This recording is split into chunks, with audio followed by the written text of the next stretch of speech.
ડીસાના અજાપુરા નજીકથી ઘેટા બકરા ભરેલી 4 ગાડીઓ ઝડપાઈ.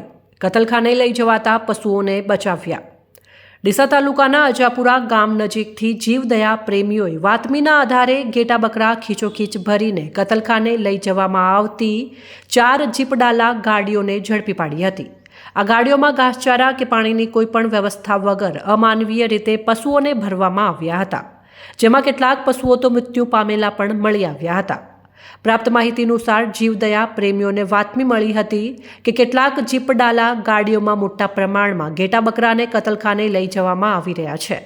આ બાતમીના આધારે જીવદયા પ્રેમીઓએ અજાપુરા નજીક આ ગાડીઓને રોકાવી હતી અને તાત્કાલિક ડીસા તાલુકા પોલીસને જાણ કરી હતી.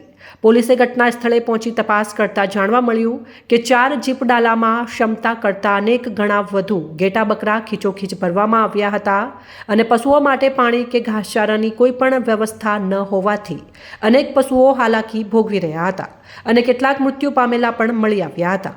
ડીસા તાલુકા પોલીસે તમામ ઘેટા બકરાને રેસ્ક્યુ કરી રાજપુર કાંટ પાંજરાપોળ ખાતે તેમના રખરખાવ માટે મોકલી આપવામાં આવ્યા હતા. પોલીસે પશુ ક્રૂરતા અધિનિયમ હેઠળ ગુનો નોંધી વધુ તપાસ હાથ ધરી છે. આ ઘટનાથી પશુ ક્રૂરતા સામે કડક કાર્યવાહી કરવાની માંગ ઉઠી છે.